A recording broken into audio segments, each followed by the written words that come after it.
आजकल भाजपा के नेता से कह रहे हैं देश से कांग्रेस को मिटाना है। ऐसा क्यों?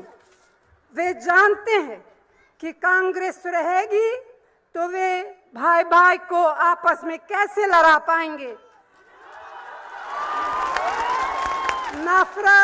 नफरत का कारोबार कैसे करेंगे। भाजपा और आरएसएस के लोग अच्छी तरह समझते हैं कि कांग्रेस के पास उस विचारधारा की ताकत है जिसमें सेक्युलर मूल्यों का संदेश है, जो सदियों से हमारे भारत की आत्मा है। कांग्रेस ने हर कुर्बानी देकर मुल्क की एकता और अखंडता को कायम रखा है। सीधे साधे मेहनती और ईमानदार लोगों की देशभक्ति पर भी वह उंगली उठा रहे हैं और उनका मानना है कि जो उनकी सोच का समर्थन नहीं करते वे देश या प्रदेश छोड़कर चले जाएं।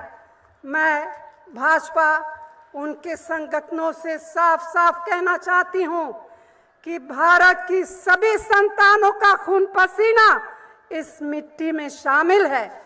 जो लोग इस देश को ऐसी सोच की तरफ ले जाना चाहते हैं जिसमें उदारता, बराबरी और खुलेपन का कम निशान नहीं है, उन्हें समझना चाहिए कि जब तक कांग्रेस का एक एक कार्यकर्ता जिंदा है तब तक ये कभी नहीं होने देंगे।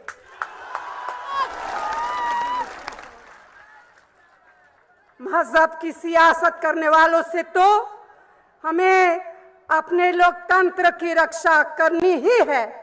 इसके अलावा हमें लोजपा जैसे दलों से भी सावधान रहना है जो सत्ता के लालच में समय समय पर अपने विचारों को ताक पर रख देते हैं, और वे लोग भी जो कल तक भाजपा को गले लगाए थे। कांग्रेस पार्टी का हमेशा ये इरादा रहा है कि समाज के सभी वर्गों के हित में काम करना है।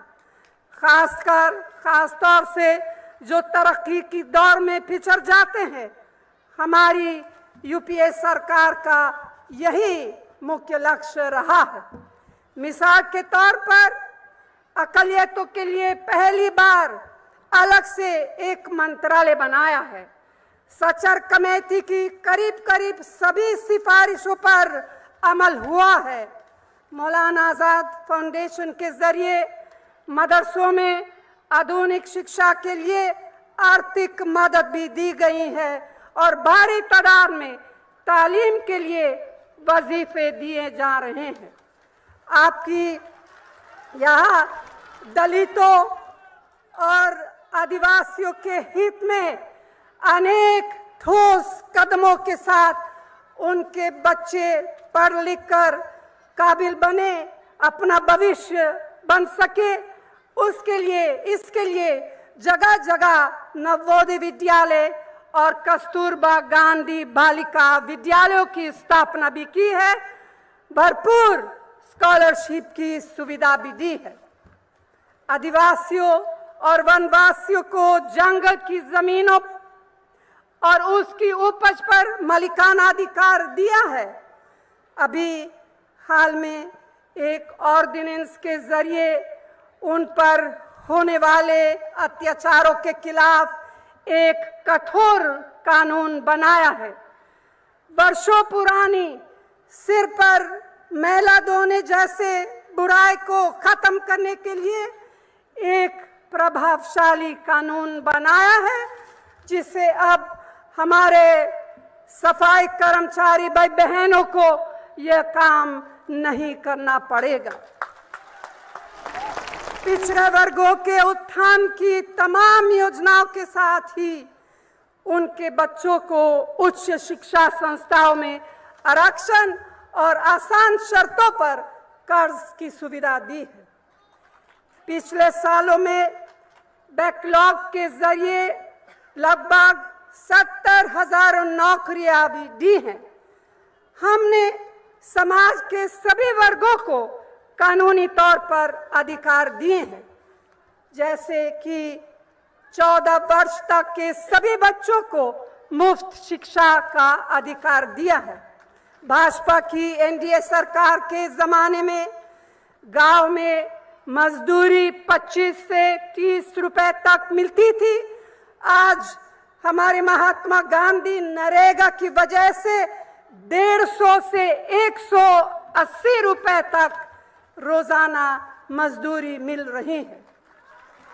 नया भूमि अधिग्रहण कानून बनाया है, जिससे अब किसी की जमीन जबरदस्ती नहीं ली जा सकेगी, सिर्फ सही मुआवजा देने के बाद ही ली जा सकेगी। ऐसी तमाम योजनाओं को सही ढंग से लागू करने के लिए हमारी यूपीए सरकार ने आपके बिहार को भी खूब धनराशि उपलब्ध कराई, लेकिन उसका लाभ सही जरूरतमंदों को मिला है या नहीं, आप मुझसे ज्यादा समझते हैं, मुझसे ज्यादा जानते हैं। लेकिन दुख की बात है कि भाजपा के लोग आजकल मन स्वर में कह रहे हैं कि इस तरह की गरीबों के उत्थान की योजनाओं को वह बंद करेंगे। आप अंदाजा लगा सकते हैं कि भाजपा के गरीबों के प्रति क्या हमदर्दी है। भाइयों और बहनों, श्री नरेंद्र मोदी कांग्रेस के ऊपर भ्रष्टाचार के बड़े बड़े उल्टे सीधे इल्जाम लगाते हैं।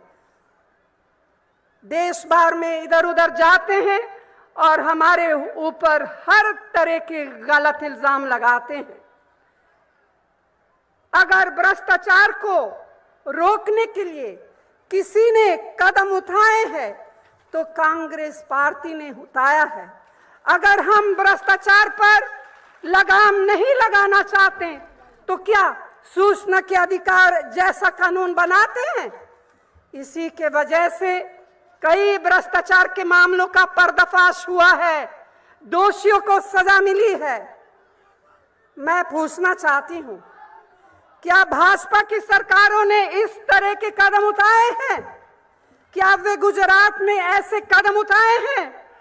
आपको मालूम है कि गुजरात में 10 साल तक लोकायुक्त को अपॉइंट क्यों नहीं किया गया? फिर भी ये दावा करते हैं कि संसद में अपराधियों को बाहर करेंगे। लेकिन गुजरात के मुख्यमंत्री ये तो बताएं, हमको जवाब दें कि उनके मंत्रालय में ऐसी छवि के जो लोग आज तक बैठे हैं उन्हें बाहर क्यों नहीं निकाला?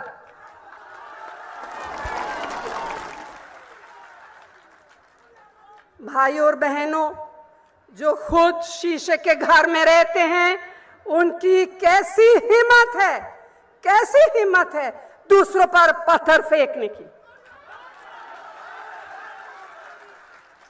हमारे ऊपर आरोप भी लगा रहे हैं कि आतंकवाद से लड़ने में हम कमजोर रहे। मैं आपको वह समय, वह दौर भी याद दिलाना चाहती हूं जब भाजपा की एनडीए सरकार केंद्र में 6 साल चली थी। उस दौरान आतंकवादी घटनाओं में देश के हजारों आम लोग और रक्षाकर्मी मारे गए हैं।